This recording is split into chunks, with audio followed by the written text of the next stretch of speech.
We all want to look our best, but it seems some of us are willing to go to greater extremes than others to get there. And that's led to a wave of some eyebrow-raising skin rejuvenation trends and hacks that people seemingly swear by to achieve smooth, radiant skin and ageless good looks. So today I'm going to run through some of the bigger trends over the last few years, look at the evidence for them and how likely they are to work or not according to expert opinion and consumer feedback. I'm Clare Johnston, a journalist in my 50s dedicated to helping you and me age well, look and feel good for longer. I do that on YouTube, on podcast and social media platforms, and on my website, honest.scot. And you're going to find all those related links below in the description. But now, buckle up your chin strap because it's time to dig into those quirkier skin rejuvenating trends. So one of the biggest trends in recent years has been facial icing. As it sounds, that involves applying ice either directly to your skin using something akin to a big facial lollipop or rubbing ice cubes over your face. Others plunge their faces into iced water, and then there's those who'll put some ice cubes in a mesh cloth and apply that way. Probably the more sensible options, as you're about to hear. Advocates of facial icing say it reduces puffiness, redness and swelling in the skin. It's been touted as being helpful for acne sufferers, with the cold temperatures also having a drying effect on the skin, reducing oiliness. But there are also those who swear it's improved the appearance of their wrinkles by causing blood vessels to constrict, temporarily tightening the skin. Now, having pored over the expert commentary on this, the bottom line seems to be that while icing skin can, of course, temporarily reduce puffiness, swelling, pain and inflammation, it can also cause irritation and dryness when it's applied directly, increasing the risk of cold burns and broken capillaries. And you want to be particularly careful around the delicate eye area.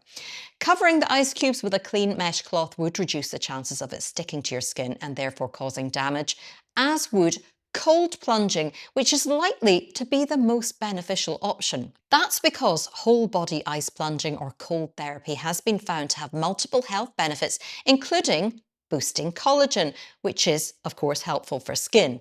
But that's different to wiping ice over your face, because with cold plunging, you're submerged for longer periods, usually of around several to up to 15 minutes at a time. But to incorporate cold therapy easily into your routine, it might be better to use something like a metal roller, which is what I use to improve blood flow and also decrease puffiness. And you can keep the roller in the fridge to cool it and then get all the benefits of facial massage on top.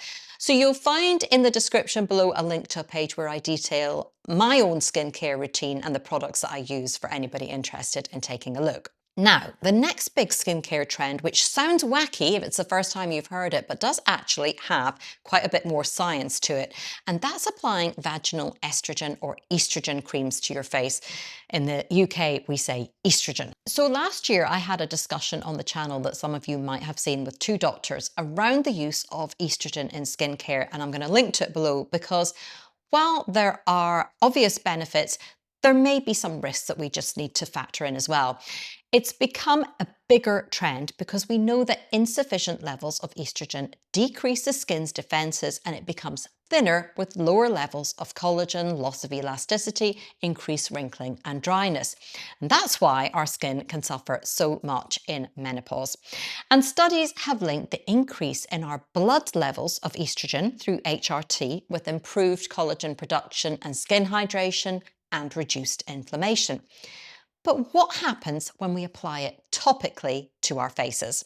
Well, in one study which looked at the application of topical estrogen, skin elasticity, moisture and firmness did improve, and wrinkle depth and pore size also decreased after 6 months of treatment with 0.01% estradiol and 0.3% estriol, which is a weaker estrogen. No changes were picked up in systemic hormone levels.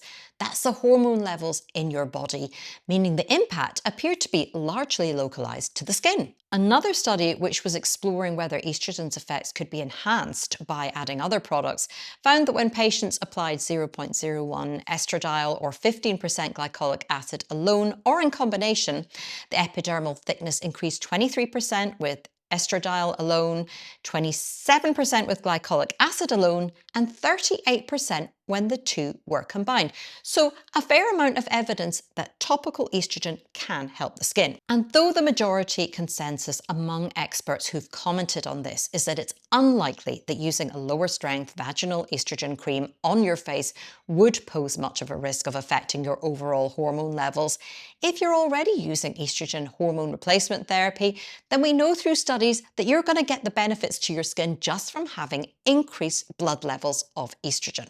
And the bottom line about applying estrogen anywhere on the body is that it's something you should speak to a doctor about first. What you use and how much you use for anti-aging purposes should be weighed up against your overall health and hormone profile and your stage in life, because with the evidence we have at this point, we can't completely rule out an increased risk for some, particularly those with a history of breast cancer.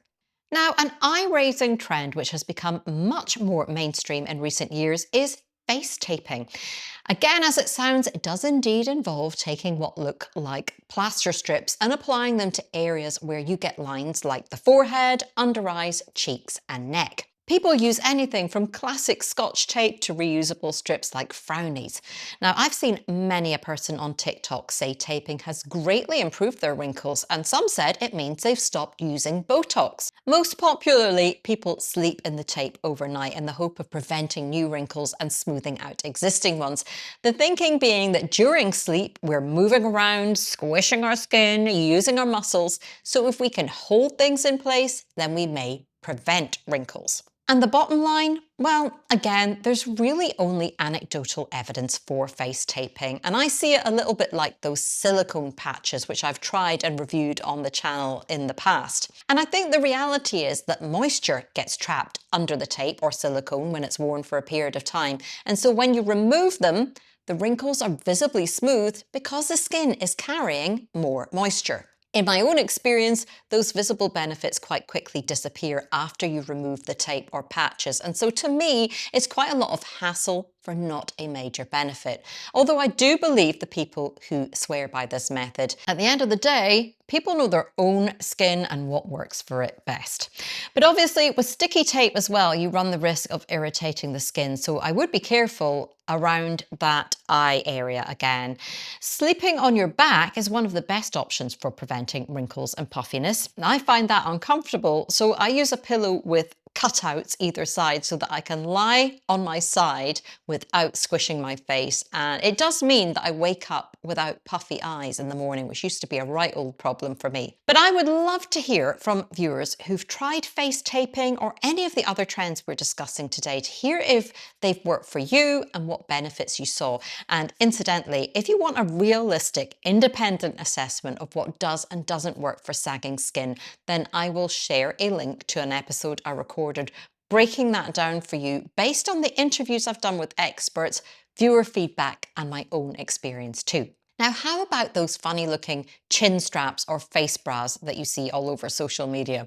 Well, 4 years ago on the channel, I reviewed the face bra, which is among the many chin straps, also known as facial slimmers, that are out there on the market. They're marketed as an inexpensive way to contour your jawline by, the makers say, burning fat underneath. And it's more or less an elasticated, stretchy piece of fabric with 2 Velcro bits either side. And the idea is that you wrap and secure it around your head so it sits really tight under your chin. With the face bra that I tried, you're supposed to wear it for 40 minutes at a time, 3 to 4 times a week to get a result.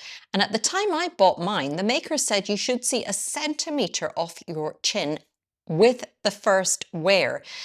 Now, I found it pretty uncomfortable because it gave me a bit of a headache when I wore it. But there was a build-up of moisture after wearing it for 40 minutes. But then I didn't notice a significant difference or a tone defect under my skin when I took it off. What I did notice was that it squished my face as I wore it, so I looked more like a little chipmunk, and it also crushed and creased my cheeks and the skin around my mouth.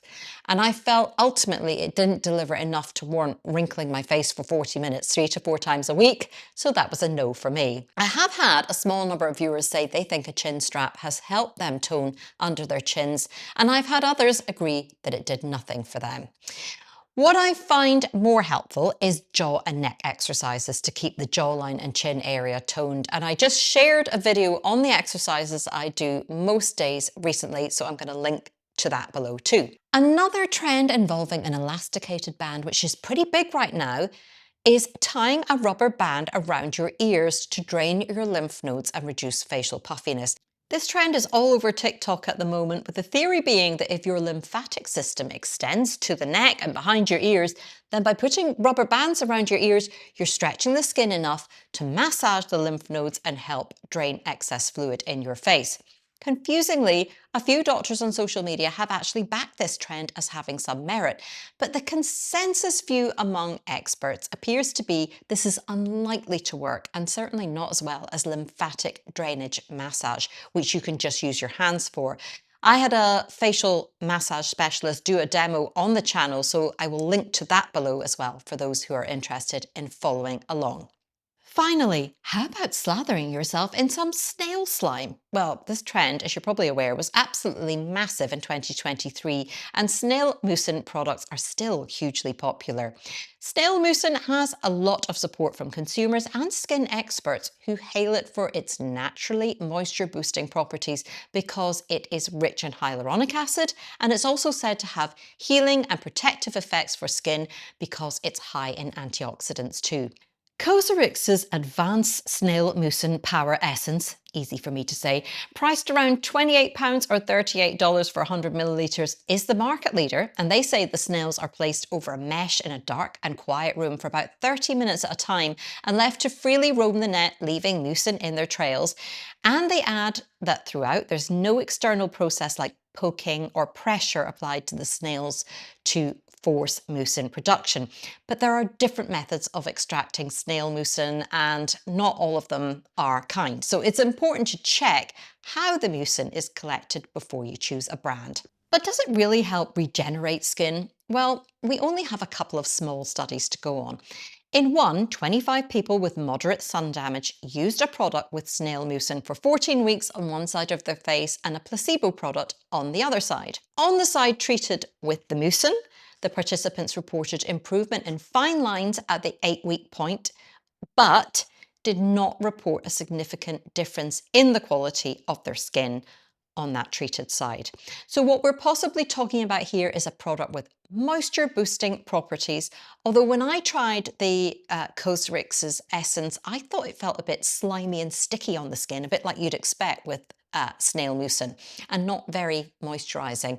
But I would be interested to hear your experiences with that, because I do know how popular it is. And of course, all this does make you wonder what comes next. We already live in the age of salmon sperm facials, otherwise known as polynucleotide injections, so we can be sure there's more eyebrow raising stuff to come, all in the name of anti-aging skincare. Make sure to share your thoughts and experiences in the comments below, because we learn best from each other. And for more information and advice around how to age well, head over to my website, honest.scot. And if you scroll down to the bottom of any page, you can sign up to my monthly newsletter. It's absolutely free, and I round up all my recent content in there so you don't miss a thing.